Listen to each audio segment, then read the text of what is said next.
que é tão complicado mudar? Para responder esta e outras perguntas, eu vou conversar com o psiquiatra, psicoterapeuta e autor consagrado Flávio Gicovati.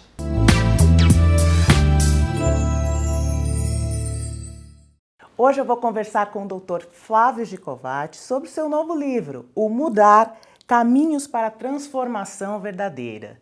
Primeiro, obrigada, doutor, por nos receber, obrigado pela entrevista. Satisfação minha, muito bom. É um prazer entrevistá-lo. Muito obrigado.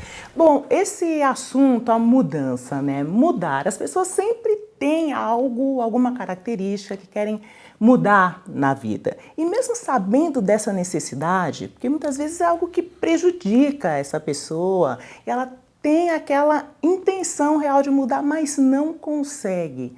Por que é tão difícil mudar? Esse tema já devia ter sido objeto de atenção minha há mais tempo, né? Porque a minha profissão e o meu trabalho é todo ele voltado para a mudança e sempre soube que era difícil. Mas eu fui estimulado por um desafio curioso, que foi um evento médico, onde eu ia falar para médicos sobre hábitos saudáveis e boa, vamos dizer assim, condição de vida e boa qualidade de vida. E eu fiquei um pouco impressionado que os próprios médicos tinham que ouvir ainda alguma coisa sobre hábitos saudáveis, porque eles todos tinham mais do que ciência de quais são esses hábitos. Então, a primeira razão da dificuldade de mudar é exatamente essa. Hábitos são caminhos pavimentados no sistema nervoso, quer dizer, são trajetos que ficam ali meio que repetidos várias vezes, eles ficam como se fosse um roteiro automático, em que todo indivíduo naturalmente tende, chegando perto de determinada situação, repetir aquele mesmo trajeto. Assim acontece com os hábitos, com as compulsões. Então o indivíduo, compulsão é um tipo de hábito ainda mais sofisticado, porque a repetição daquele ritual provoca um alívio de ansiedade. Então tem um ganho secundário da repetição de uma compulsão que, na verdade, é uma coisa tola. Então, o indivíduo, por exemplo, e às vezes até nociva, a compulsão alimentar é um bom exemplo disso. O indivíduo come e, ao comer, alivia uma certa ansiedade, só que engorda, né? E ao engordar, ele ganha a depressão e depois o direito à nova ansiedade no dia seguinte. Então, no dia seguinte, ele tem que comer outra vez para aliviar a ansiedade, e isso aqui entra num circuito muito destrutivo. Mas a compulsão, às vezes, não tem esse efeito maléfico tão no curto prazo, que é o caso de roer unha, por exemplo. Mas é sempre um remédio para a ansiedade, né? Então é um hábito ruim, que além de ser um hábito ruim, é remédio para a ansiedade. A pessoa se sente mais segura fazendo aquilo? Mais calma. Sabe, tem algumas compulsões, tipo automutilação, fazer buracos na pele, ou arrancar fios de cabelo, aquela dorzinha ali parece que funciona como um calmante. Esse medo de mudar, ele estaria relacionado ao medo do fracasso? Por exemplo, eu não vou me esforçar tanto para mudar porque eu posso fracassar lá na frente. Aí vou juntar duas frustrações. Primeiro, por não ter conseguido mudar, e mudando, cheguei ao fracasso. Tem isso? Sim, toda mudança é em direção ao novo. E tudo que é novo evidentemente, uma empreitada de risco.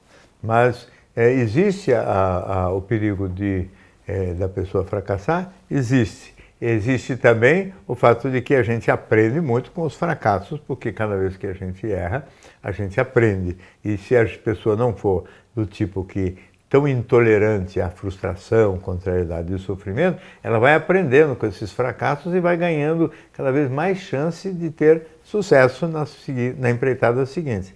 Então, definitivamente, a primeira condição para que o indivíduo possa mudar é ter um pouco mais de autoconfiança, uma razão fortalecida, inclusive pelo conhecimento melhor sobre si mesmo, sobre a vida, sobre o modo como ela se tornou ela mesma, enfim, uma série de entendimentos da vida que faça com que ela tenha melhores condições para enfrentar os problemas da mudança. E o primeiro deles não é nem esse do fracasso, é o indivíduo saber exatamente para onde quer mudar, né? Porque primeiro você não gosto disso aqui que eu sou, ou do jeito que eu estou vivendo, mas o que eu quero ser, exatamente como é que eu quero me transformar. no que eu quero me transformar, para onde eu quero ir, né? E não é fácil saber. Às vezes as pessoas sabem melhor o que elas não querem do que o que elas querem, né? Então, eu quero deixar de ser tão bonzinho, por exemplo. Isso é uma coisa ou deixar de ser tão egoísta, né? Isso são coisas que o indivíduo pode, vamos dizer assim, buscar. E aí já não estamos mais falando dos hábitos, estamos falando de posturas mais intelectuais ou morais ou existenciais, né? O indivíduo generoso, por exemplo, tem a vaidade reforçada com a sua sensação de superioridade.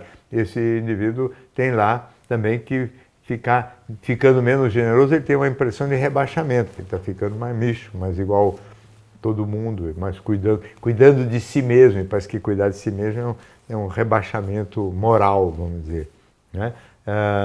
E o cara acha que está ficando egoísta, e na verdade deixar de ser generoso não é virar egoísta, é deixar de ser excessivamente generoso para se transformar. Tem muito essa reclamação, pessoas muito, querem deixar de ser mais... De ser bonzinho? Ser bonzinho? Ou aprender a falar não? Tá cheio. Não, aprender a falar não aprender é a questão, a falar não, né? tá cheio de gente, mas aprender a falar não é deixar de ser bonzinho, ou deixar de ser trouxa, como se diz. Ser mais forte. Ter um pouco menos de medo de magoar a outra pessoa, ou das represálias que possam acontecer, o indivíduo cuidar um pouco melhor do seu interesse. Se alguém vem pedir dinheiro emprestado, você sabe que é um tipo trambiqueiro que não vai devolver nunca aquele dinheiro, você conseguir falar não para ele, né? Não é fácil para um cara que é da turma do sim.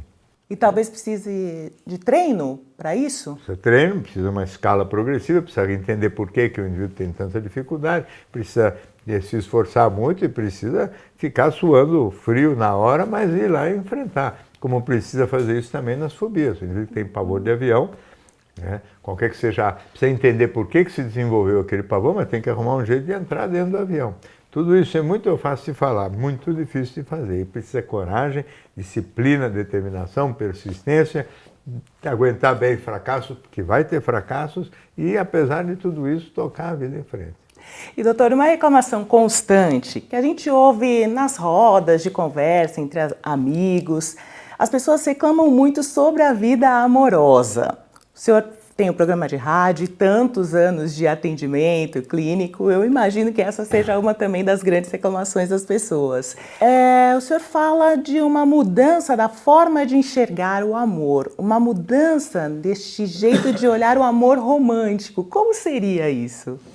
Então, na verdade, tem duas grandes mudanças que eu proponho na questão sentimental.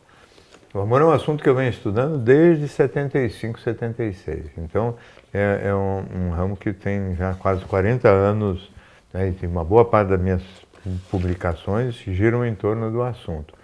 Eu comecei antes disso, nos anos 60 ainda, trabalhando questões da sexualidade, que também é um assunto que interessava muito as pessoas. Hoje parece que ninguém mais liga muito para esse assunto, ou porque acha que está resolvido, ou porque estão mais interessados na prática do que na teoria. Mas, de todo modo, na questão sentimental, o interesse ainda é grande. Eu acho que a grande mudança começou quando o casal que dançava junto, porque até a época do rock, 58, 60, quando apareceu Elvis Presley, todo mundo só dançava grudadinho. E para dançar grudadinho, um tem que puxar, o outro tem que acompanhar, não é? E, naturalmente, a tradição sempre disse que quem puxava era o homem. E a mulher, então, acompanhava. A mulher, teoricamente, não pensava, não tinha cabeça, não tinha opinião. Então, evidentemente, podia haver muitas diferenças de temperamento, de caráter, de opinião entre homem e mulher, porque o homem ia definir o destino da história e pronto. Ficavam, não apareciam. As mulheres ficavam, elas se acomodavam ao padrão masculino.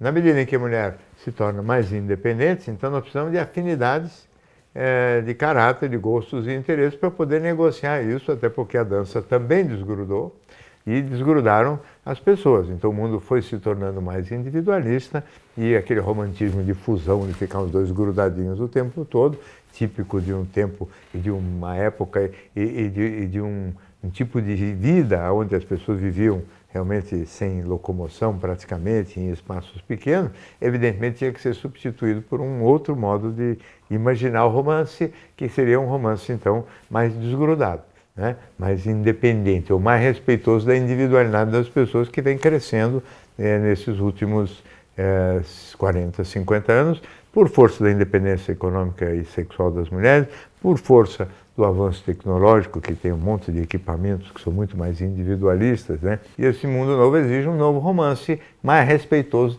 da individualidade, é onde o respeito substitui as concessões. Então, um pouco mais individual, e não a fusão de duas metades, mas a aproximação de dois inteiros, isso que eu chamo de mais amor, né? E para ser aproximação de dois inteiros, e não fusão, tem que se pensar sempre em muito mais afinidades, né? Afinidade de caráter, gosto, interesse e de nível intelectual, para que as pessoas também consigam fazer rotas paralelas por muito tempo, porque é evidente que essas rotas paralelas têm que ser conversadas e têm que ser em comum acordo o tempo todo. E não é fácil, por exemplo, viver 30, 40 anos em conjunto com uma pessoa sem que essas rotas tendam a se tornar divergentes com o tempo, não é? E é comum que as pessoas também procurem regrinhas prontas. Ah, eu vou fazer isso nessa ordem e vou chegar à felicidade, por exemplo. Mas quais seriam as escolhas mais próximas de um convívio mais feliz, então? O senhor falou no amor, então, desde os anos 70, eu venho insistindo na ideia das afinidades, né? Quer dizer, e não diferenças. Quanto maior a quantidade de afinidade, as pessoas acham isso meio chato, meio tedioso, mas estão 100% errados. Essa coisa de opostos se atraem, eles se atraem, mas não combinam. Na verdade, opostos não combinam, pelo menos mais hoje em dia. E até hoje, a grande maioria dos casamentos se dá entre opostos. Então, as pessoas começaram a aceitar o discurso, que não foi eu que inventei essa expressão, mas que está de acordo com o que eu venho defendendo já há 40 anos, que é a história da alma gêmea. A alma gêmea seria semelhança e não oposta. Ninguém mais fala em tampa e panela, né? Porque isso virou velho. Também, dois bicudos não se beijam, essas expressões que eram de antigamente, ninguém mais fala. Mas continua se casando um bicudo com um sem bico, entendeu? E um bicudo com um sem bico não vai dar certo, porque isso aqui, mais dia, menos dia, vai acabar criando um conflito de interesses aí que não vai para lugar nenhum. Doutora, a gente estava falando agora há pouco sobre o programa de rádio e eu mencionei a minha curiosidade ao ouvir o programa em relação às perguntas das pessoas e como elas se sentem à vontade de, naquele ambiente, fazer perguntas tão íntimas, né? Sem nenhum constrangimento. E o senhor fala que isso acontece há 7 anos e que sempre foi assim. As pessoas não se sentem constrangidas em nenhum momento de estar ali no rádio expondo seus problemas, né? Você sabe que eu acho que isso é uma das coisas que me deixa mais orgulhoso, porque é um auditório grande, realmente. Você um dia deveria ir lá para ver pessoalmente, é muito bonito. Aquilo acontece, a gravação toda terça-feira, na Livraria Cultura, do Conjunto Nacional, um auditório de quase 200 lugares, e quase sempre fica bem cheio, né? A não ser em dias que tem manifestação ou temporal, etc., que as pessoas não conseguem esses chegar. Dias são complicados. Realmente, aos poucos, as pessoas foram se sentindo muito confortáveis para, apesar do ambiente grupal, em função de um clima de respeito que sempre se manteve ali, as pessoas ficam, e apesar dos risos e das brincadeiras, né?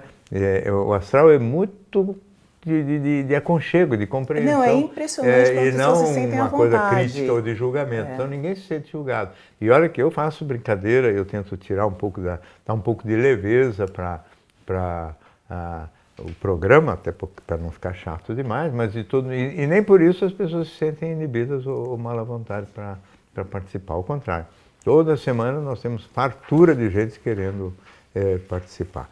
No comecinho, eu fiz durante 2 anos o programa antes de fazer no auditório, eu fazia no estúdio, ao vivo, no domingo à noite, pelo rádio. Era muito pior, muito mais sem graça, e também muito chato domingo à noite num estúdio de rádio, todo mundo cansado, todo mundo de plantão, todo mundo cheio e louco para ir embora, e aqui você fala para as paredes também é muito, muito mais chato do que agora tem muito mais vida, né? Agora. O programa ganhou muito com o auditório, já fazem uns 4 anos que estamos no auditório, e é uma delícia, né? Um pouquinho cansativo, mas uma delícia. Doutora, eu teria outras perguntas, muitas outras perguntas, mas eu espero ter oportunidade de falar com o senhor novamente. Adorei a conversa, adorei a entrevista, muito obrigada por me receber. Parabéns pela extensa obra, por mais esse livro. Esse livro, inclusive, que é, por enquanto, um livro muito bem sucedido. Acho que, por enquanto, é mais pelo título, porque o número de pessoas que leu ainda não dá para saber, né? Mas estou muito contente com ele. Muito obrigada, Obrigado a parabéns você, e até a próxima. Tudo de bom. Doutor, o senhor assina para mim o livro? Nas redes sociais e tudo. A gente viu que são muitos seguidores em todas elas, né? Em todas as redes, é demais. 125 mil no Facebook. É muito E ativos, porque tem 40, 50 mil por dia.